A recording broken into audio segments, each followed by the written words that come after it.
Bon, je viens de sortir de mon hôtel et je voulais tourner une vidéo. Je me suis dit, je vais en profiter comme ça en marchant, ça peut être bien.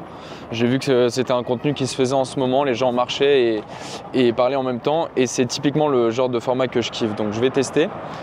Et je voulais répondre à une question qui va me permettre aussi d'être totalement transparent, totalement honnête. Je me suis dit, bah, ça fait tout en un, c'est parfait. Combien est-ce que tu gagnes, Thibaut, chaque mois? Combien tu gagnes par mois? Est-ce que tu es bientôt millionnaire? Est-ce que tu fais plus de 6 chiffres par mois? Est-ce que tu vas bientôt t'acheter une villa à Dubaï? Je vais vous expliquer un truc et justement je fais cette vidéo. Je vais être totalement transparent avec toi. Tu vas voir que mon chiffre d'affaires a littéralement chuté.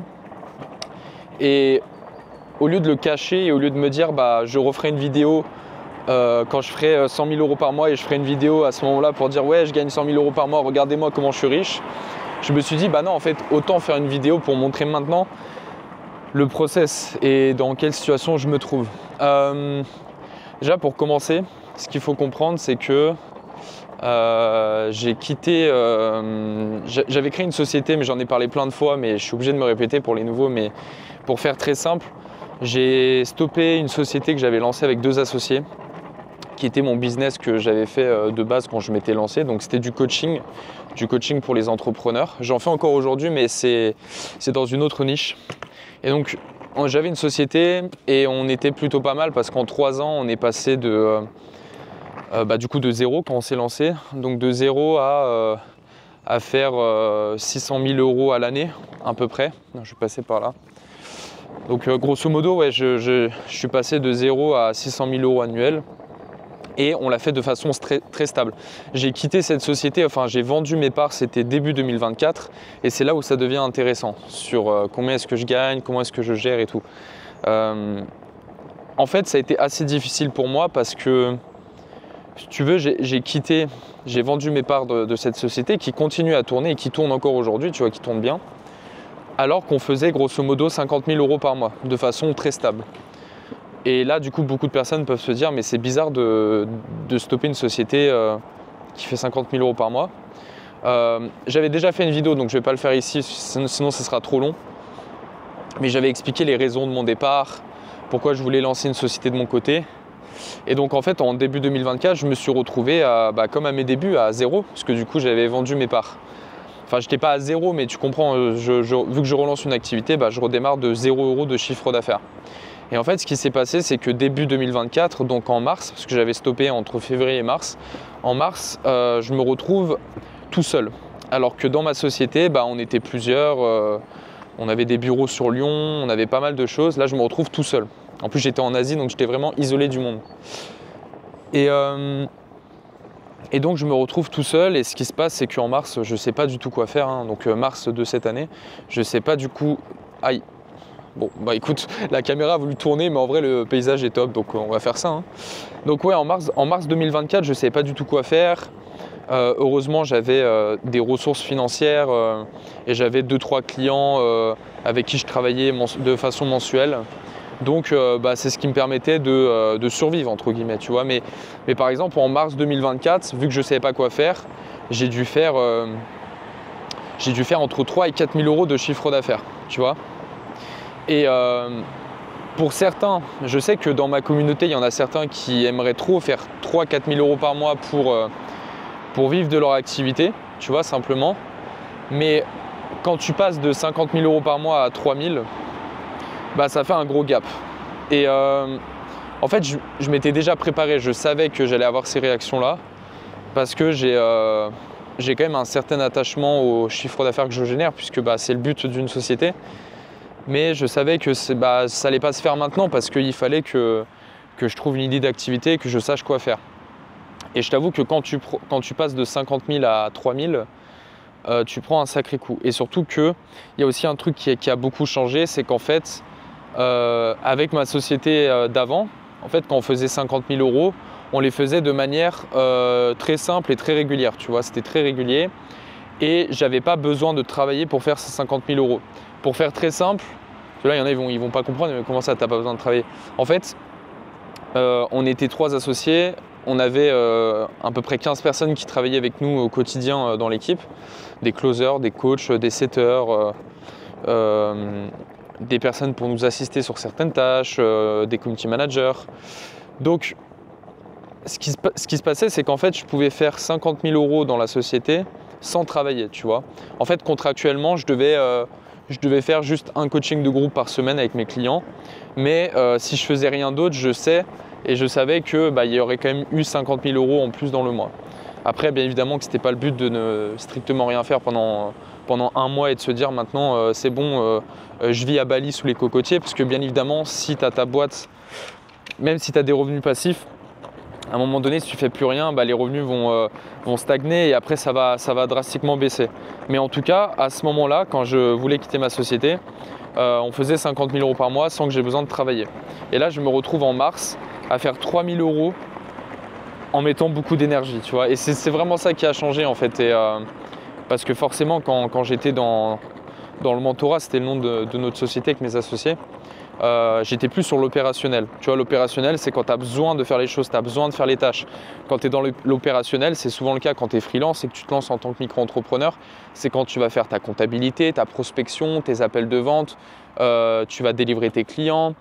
Tu fais tout, tu vois, tu es dans l'opérationnel, tu es vraiment dans le travail. Donc là, je me retrouve d'une boîte où on fait, où tu vois, ça va, on fait pas mal d'argent et je n'ai pas besoin de travailler dessus, à une boîte où je fais plus d'argent du tout et je dois travailler à fond dessus. Donc c'est le truc qui a changé. Mais tu vois, je me mettais pas cette pression, genre je le prenais pas non plus, j'étais pas non plus ultra frustré. Putain, je vais me mettre à gauche parce qu'en vrai là il y a les voitures, c'est un peu chiant, il y a un parc, je serais mieux dans le parc, mais le truc c'est que j'ai ma valise. Ah, ça va être un peu chiant. Je vais me poser, je pense. Mais ouais, ce que je disais, c'est que je sais même plus ce que je disais du coup. Attends, je vais me poser, ça sera plus simple à réfléchir. Mais ouais, je passe de l'opérationnel, d'un business où je suis plus dans l'opérationnel à un business où il faut tout que je refasse, faut tout que je fasse par moi-même. Mais voilà, je voulais pas me mettre cette pression, je savais que ça allait être le temps de savoir qu'est-ce que je veux faire. Mais donc mars, ça se passe comme ça. Avril, c'est pareil, je dois faire 3-4 000 €. Enfin, j'ai pas les chiffres sur moi, mais ça devait être à peu près la même chose. Donc ça n'a pas trop bougé. Et en juin, je décide, en mai ou juin, ça devait être en juin, entre mai et juin. En fait, là, je commence à être vraiment frustré d'un point de vue financier parce que je me dis, putain, je viens de quitter une société où on générait de l'argent et là, je me retrouve dans une situation où je stagne en fait. Tu vois, j'ai l'impression de ne plus rien avoir. Et j'ai eu une phase un peu émotionnelle difficile quand j'étais en Asie parce que du coup, j'avais l'impression de ne plus rien avoir. En fait, si tu veux, c'est un peu comme si demain tu montes une société, tu es au prime, tu vois, tu es au top de ta vie, ta société elle tourne et d'un coup ta société s'effondre et tu as besoin de recommencer à zéro. Tu vois, genre l'énergie que ça demande, elle est folle parce que en fait, moi, quand je me suis lancé dans l'entrepreneuriat, quand je vois le temps que ça m'a pris pour développer mon activité, justement, je m'étais dit, au moins, ce qui est cool, c'est que là, j'ai passé 3 ans à galérer. Maintenant, je sais que je ne vais plus galérer. Maintenant, ça y est, j'ai ma société qui tourne.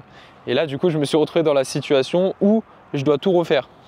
Donc, j'avais pas trop le moral pour ça. Je t'avoue que c'était assez compliqué. Pareil, tu vois, genre, je te donne un exemple, mais typiquement, dans le mentorat, on avait ce chiffre d'affaires-là que j'ai dit. Mais on faisait des webinaires toutes les semaines, on faisait des lives devant 200 personnes toutes les semaines sans forcer. On faisait des séminaires, il y avait nos clients qui venaient dans nos bureaux, on avait plusieurs personnes dans l'équipe. Donc c'est un peu comme si je m'étais habitué, en fait, si tu veux, à avoir, entre guillemets, hein, bien évidemment, mais c'est juste pour que tu comprennes, mais c'est un peu comme si je m'étais habitué à avoir du succès. Tu vois, genre d'avoir... Ouais, tu fais un live, tu as 200 personnes, tu as plein de gens, ils veulent acheter. Tu vois, on avait genre 50, 60 appels par semaine de vente. Donc ça tournait plutôt bien. Donc c'était un peu comme si j'avais l'impression de m'être habitué au succès et que le lendemain, je m'effondre et plus personne ne me connaît. Tu vois. Et ce qui était le cas en soi, parce que par exemple, tu vois, avec le mentorat, à ce moment-là, on devait avoir quoi, 15, 16 000 emails sur lesquels on communiquait justement pour proposer nos ateliers, nos webinaires. Là, quand j'ai quitté le mentorat, vu que j'ai vendu mes parts, je me retrouve avec 600 emails que j'avais moi de mon côté perso. Donc quand tu passes de 15 000 à 600 personnes, forcément tu as moins de personnes que tu peux toucher, tu as moins de personnes que tu peux toucher sur tes offres. Et surtout qu'à ce moment-là où je quitte le mentorat, c'est que personne ne comprend ce que je fais, tu vois. Donc ça donne encore moins envie d'acheter mes produits, tu vois. Donc j'étais vraiment dans cette période de flou. Mais j'étais quand même confiant parce que je savais que, en fait, j'ai pas quitté la société pour rien, tu vois, sinon ça serait débile. J'ai pas quitté la société pour rien, j'avais quitté la société parce que je voulais lancer un nouveau projet et je considérais avoir fait le tour de ce domaine d'activité dans lequel je travaillais, qui était le business coaching, où en fait pendant 3-4 ans, je répétais tout le temps aux gens de comment créer une offre, comment faire des appels de vente, comment lancer un compte Instagram, et en fait à la fin ça me saoulait, tu vois, genre je pensais avoir fait le tour et j'avais vraiment envie de changer. Et donc ce qui s'est passé, c'est que je me sentais un peu frustré quand même financièrement, mais je savais que c'était une passe et que j'allais devoir passer par là. Mais c'est intéressant du coup d'en parler, tu vois, parce que les gens pourraient penser que je gagne toujours autant d'argent, alors qu'en fait pas du tout, tu vois, je suis pas du tout dans cette situation. Mais là, ce qui est bien maintenant, c'est que je génère moins d'argent, mais je fais des choses qui font beaucoup plus de sens pour moi. Je contrôle beaucoup plus mes dépenses, mes frais, mes équipes. Je contrôle mes équipes dans le sens où, tu vois, j'ai quand même le contrôle en fait sur mon business et je fais moins d'erreurs. Mais j'avais fait une autre vidéo pour expliquer un peu c'était quoi mes erreurs et qu'est-ce que je ne fais plus maintenant. Donc j'ai un peu plus de contrôle dessus et je travaille avec des gens hyper inspirants, tu vois. Et surtout que moi, il y a des trucs qui me dégoûtaient un peu de mon domaine, tu vois. Par exemple, moi quand je faisais des appels de vente, quand on faisait des webinaires, je tombais tout le temps sur des gens, sur des vieux j'ai rien contre les vieux, hein, mais des gens qui avaient 50, 60 ans et qui voulaient qu'on les aide à développer leurs réseaux sociaux, sauf qu'ils n'y comprenaient rien aux réseaux sociaux et tu vois... En fait, moi, j'ai pas forcément envie de travailler avec ces gens-là. Je sais que, et tant mieux, il y a des gens qui aimeraient aider ces gens-là, qui ont la patience d'aider, tu vois, les vieux qui lancent une activité et qui veulent apprendre à utiliser les réseaux sociaux. Et moi, j'en pouvais plus, tu vois. Je passais 1 heure et demie par appel à expliquer à un vieux comment on fait des stories sur Instagram, comment on crée un post, tu vois. Et c'était pas ce que je voulais faire en fait. Moi, ce que je voulais, c'était travailler avec des entrepreneurs qui ont déjà conscience de tout ça, tu vois, et qui font déjà du chiffre et qui veulent aller plus loin dans les stratégies. Moi, c'était ça, c'était vraiment cette cible, tu vois, avec laquelle je voulais travailler. Donc c'était quand même une bonne décision de ma part et donc là, je me retrouve dans une situation où effectivement, je me reconnais plus à travers ce que je fais des choses qui font beaucoup plus de sens pour moi.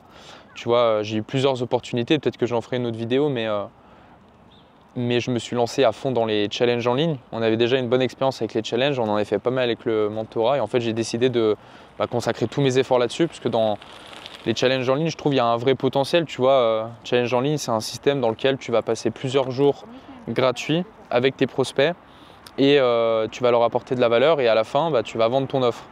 Et donc là maintenant, je fais ça à 100% et tu vois, j'ai plein de choses à découvrir dans ce milieu. C'est ça qui est bien. Alors qu'avant, j'étais dans ma zone de confort où j'avais déjà tout appris, je faisais plus rien. On avait scalé notre activité, donc j'avais plus rien à faire, tu vois. Et ça m'a mis dans une mauvaise, très très mauvaise zone de confort que j'ai eu beaucoup de mal à quitter et encore aujourd'hui, tu vois. Donc voilà, pour ceux qui se posent la question, Thibaut, combien tu gagnes, quel est ton chiffre d'affaires et tout, en fait, je calcule même pas, tu vois, j'ai même pas d'objectif en termes de chiffre d'affaires. Je me dis pas, ouais, il faut que je fasse 20 000, 50 000, 100 000. J'ai pas d'objectif de chiffre d'affaires. Mon chiffre d'affaires est très aléatoire parce que pour l'instant, je suis en train de me découvrir, tu vois. Ça veut dire qu'il y a plein de choses que je découvre et tu vois, ça peut m'arriver. Là, en ce moment, j'ai plein d'idées, ce qui est une bonne chose.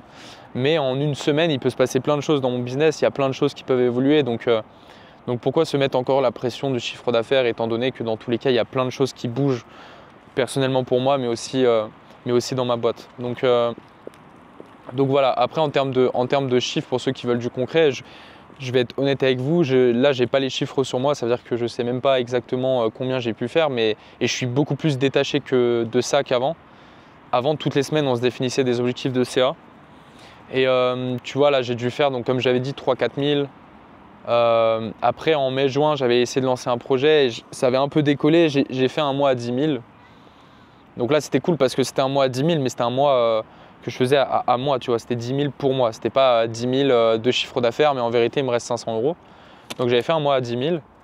Après, ça a rebaissé et je devais être autour des 4-5 000, tu vois. Et aujourd'hui, c'est pareil, je dois être autour des 4-5 000. Là, on vient de débuter octobre 2024. je pense que je ferai plus de manière très logique parce que j'ai déjà 2-3 000 qui sont entrés. J'ai le challenge de mon client Thomas, mais avec qui je collabore aussi. Pourquoi la caméra? Je vais mettre le suivi sur la caméra parce que j'ai l'impression qu'elle ne me suit pas trop.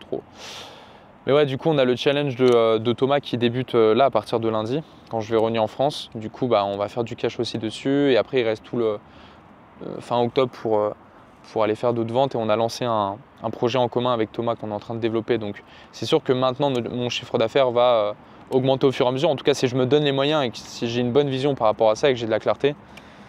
Mais tu vois, je ne fais pas 30 000 €, je ne voyage pas en first class, je fais pas genre 6 chiffres par mois sans forcer, tu vois. Donc, c'est un peu le problème sur Internet, tu retrouves un peu de tout, tu vois. Alors qu'en fait, il y a quand même plein de gens qui sont pas là où tu devrais être. Moi, la première fois où je me suis rendu compte que réellement la plupart des entrepreneurs te mentaient, c'est en 2021, j'ai prospecté énormément d'entrepreneurs. On faisait des journées à 200 messages de prospection avec Mathis, mon ancien associé. On faisait beaucoup de prospection, on a fait ça pendant des mois. C'est ce qui nous a permis de remplir notre programme parce qu'on avait contractualisé 127 000 € en un mois, c'était notre mois record. Et sur les 127 000, on avait dû encaisser 30 ou 40 000 sur le mois. Et après, le reste, c'était sur les mois à venir au fur et à mesure. Donc ça nous a fait un bon roulement. Et en fait, pour faire ce chiffre d'affaires-là, on avait prospecté vraiment tous les entrepreneurs possibles sur Instagram. Et je peux t'assurer que quand je les avais en appel, les gens n'avaient pas d'argent. La plupart des entrepreneurs n'avaient pas d'argent, ils étaient endettés, ils avaient des problèmes financiers. Et ils sont loin d'avoir la vie qu'ils te vendent sur Instagram. Et d'ailleurs, moi, je kiffe faire ça. Des fois, il y a des gens qui me demandent et qui me disent, ça m'est déjà arrivé en coaching d'avoir quelqu'un qui me dit « Mais comment tu fais pour être transparent avec les gens? Genre, moi, je ne me vois pas parler de mes problèmes perso et tout. » En fait, la plupart des gens n'arrivent pas à être transparents et honnêtes parce qu'en fait, pourquoi tu n'as pas envie de parler de tes problèmes? Pourquoi tu n'as pas envie en fait simplement de dire la vérité aux gens? C'est parce qu'en fait, tu te mets la pression parce que on t'a toujours habitué, on t'a toujours dit de faire comme ça. En fait, tu te mets la pression de vendre une personne que tu n'es pas. C'est-à-dire qu'en fait, sur les réseaux sociaux, tu vas essayer de vendre une personne que tu n'es pas. Et pourquoi tu vends une personne que tu n'es pas? Parce que tu as envie de vendre. Et tu penses que pour vendre, il faut que tu montres la meilleure facette de toi. Le problème, c'est que quand tu fais ça, derrière, tu as une énorme pression parce que ça veut dire qu'en fait, peu importe ce que tu vas faire, quand tu vas closer un nouveau client, quand tu vas le coacher, en fait, tu vas toujours sans cesse devoir montrer la meilleure facette de toi. Donc, ça va te mettre un stress supplémentaire. Et plus tu fais ça, moins tu auras envie de revenir en arrière et de dire aux gens, en vrai, désolé de vous dire, mais en fait, je ne suis pas du tout cette personne que vous pensez. Et donc moi, ce qui est bien, c'est que je fais ça depuis 2017. Depuis que je me suis lancé, j'ai toujours été honnête. Ça veut dire que si tu regardes des vidéos de moi à l'époque, tu verras que je suis hyper honnête et même des fois, ça paraît contre-productif. Tu vois, je me rappelle de plusieurs stories que j'avais fait à l'époque où je disais en mode ouais, les gars, limite, j'ai envie d'abandonner, ça me saoule en ce moment, il n'y a rien qui marche, alors que je vendais des coachings, tu vois. Donc je ne saurais pas l'expliquer. Je pense que pour ceux qui veulent apprendre et savoir comment être honnête, transparent, en fait, c'est simplement que arrête de vouloir être une personne que tu n'es pas. Parce que en fait, l'avantage, tu vois, d'être honnête comme moi, c'est que du coup, tu n'as pas de stress supplémentaire. Tu n'as pas de stress de « Ah mince, est-ce qu'il pense que je suis… est-ce qu'il va penser que je suis riche? Est-ce qu'il va penser que je suis suffisamment bon pour qu'il achète mon coaching ?» Tu n'auras pas cette pression-là. Et même quand tu vas coacher tes clients, que tu vas les former ou que tu vas travailler pour eux, peu importe ce que tu fais dans ton domaine, en fait, tu auras beaucoup moins de stress parce que la personne sait qui tu es réellement, tu vois. C'est-à-dire que je te donne un exemple, mais si tu dis à quelqu'un « Ouais, alors moi, c'est trop facile, je gagne 20 000 € par mois, je peux t'aider à faire pareil. » Le mec, il va acheter ton coaching par naïveté parce qu'il pense que tu es une super bonne personne et que si ça a marché pour toi, ça a marché pour lui. Sauf que si tu fais ça, en fait, quand tu vas coacher cette personne-là, tu vas te mettre une pression de ouf, tu vois, parce que en vérité, c'est dur de faire 20 000 € par mois, tu vois. Donc je trouve que c'est bien d'être honnête et ça manque énormément ici dans l'entrepreneuriat. C'est pour ça que d'ailleurs c'est un milieu qui est mal vu. Quand tu vois des youtubeurs ou des personnes qui ont de l'influence faire des vidéos où en fait ils vont faire du second degré sur les coachs ou les coachs de vie, les coachs business, c'est pas pour rien, tu vois. Genre même moi ça me fait rigoler ces vidéos parce que c'est vrai, genre aujourd'hui tu regardes n'importe quel coach de vie ou n'importe quel coach business, tu as l'impression qu'il n'a jamais eu d'échec dans sa vie. Tu regardes les stories et les contenus d'un coach business, il va toujours sans cesse te dire oui, comment j'ai fait 10 000 € ce mois-ci sans rien faire, comment j'ai fait 10 000 € avec seulement 2 clients en 30 minutes. En fait, on a l'impression que tout est simple, tu vois. Et en fait, moi, il y a un truc qui me perturbait et d'ailleurs comment j'ai réussi à être totalement me détacher de ça et être honnête, c'est parce qu'en fait, il y a une phrase que je me disais toujours à l'époque quand je me suis lancé, que j'ai mis 3 ans avant d'avoir mes premiers résultats. En fait, je me disais toujours, mais comment ça se fait que ça marche pas pour moi, mais ça marche pour les autres? J'avais toujours cette phrase. Alors, je ne sais pas si ça peut faire du sens pour toi. Peut-être que c'est des réflexions que tu as. Moi, je sais qu'à l'époque, je me disais tout le temps ça. Je voyais des gens réussir et je me disais, mais putain, mais je teste plein de choses. Moi, ça prend plus de temps qu'eux. Comment ça se fait? Pourquoi ça marche pas pour moi et ça marche pour eux? Et en fait, c'est seulement quelques années après que je me suis rendu compte que non, en fait, on est tous dans le même bateau. Tu vois, on a tous nos galères personnelles, on a tous nos galères professionnelles, on a tous des moments où en fait, on fait tout ce qu'il faut de bien, on travaille beaucoup et pourtant ça ne marche pas, on n'a pas les résultats escomptés. Ça fait partie de la vie, tu vois, c'est comme ça que ça marche. Et à un moment donné, il faut arrêter de vendre du rêve aux gens et de vendre une personnalité que tu n'es pas du tout. Et je pense que d'ailleurs, l'avantage aussi d'être honnête avec les gens, c'est que tu deviens beaucoup plus inspirant, tu vois. Mais bon, après ça, je sais pas. J'ai l'impression qu'aujourd'hui, les modèles, les entrepreneurs modèles inspirants, c'est ceux qui font du OnlyFans et qui font 100 000 € par mois à Dubaï. J'ai l'impression que c'est eux les modèles. Mais en tout cas, moi, pour résumer un peu cette vidéo avant que j'arrête, ça fait déjà 20 minutes. Mais ouais, je ne suis pas un entrepreneur à succès. Je ne me considère pas comme un entrepreneur à succès. Et le plus important, c'est juste de faire des choses qui font sens pour toi. Et même si ça paraît bateau ce que je dis, je sais que ça paraît bateau, mais en fait, je l'ai vécu. C'est-à-dire que je suis passé d'une société, comme je te disais, entre guillemets, à succès. Tu vois, où on me donnait, entre guillemets, un statut, on me donnait du succès. Et en fait, je me suis rendu compte au fur et à mesure des mois, au fur et à mesure des années, que ça faisait pas de sens. Je me rappelle de certains, et je vais finir sur ça, mais je me rappelle de quand on partait au Maroc, quand on partait à Malte, qu'on faisait des immersions de fou avec nos clients. Parce qu'on avait une offre qu'on faisait payer 2 000 € par mois et en fait, tous les 2 mois, on partait en immersion avec eux et on payait genre 10 000 € la semaine. On se mettait dans des endroits de ouf. Moi, c'était la première fois que je voyais ça de ma vie, tu vois, on était dans des endroits de ouf et tout. Et en fait, même dans ces endroits-là, genre, je me sentais mal intérieurement, tu vois. C'est ça qui est fou. Je me rappelle de certains moments où j'avais juste envie de rentrer chez moi alors qu'en fait, il y a des gens qui auraient rêvé d'être à ma place et d'être dans ce lieu. Et en fait, c'était juste parce que j'étais en train de bâtir un business qui faisait pas du tout de sens pour moi, tu vois. Et donc voilà, soyez totalement honnêtes les gars, vous avez mon chiffre d'affaires qui au final, je sais même pas à combien j'étais là en septembre, je sais pas combien je serai en octobre. Mais le but de cette vidéo, c'était de t'attirer par le titre, mais c'était de t'apporter une conscience différente, tu vois, genre une façon différente de voir les choses. Voilà, donc j'espère que ça t'a plu, n'hésite pas à t'abonner, parce que je pense que je vais sortir plusieurs vidéos de ce style assez authentique, tu vois, genre sans forcément de montage. Donc si ça t'intéresse, n'hésite pas à t'abonner et on se retrouve très bientôt. Bye.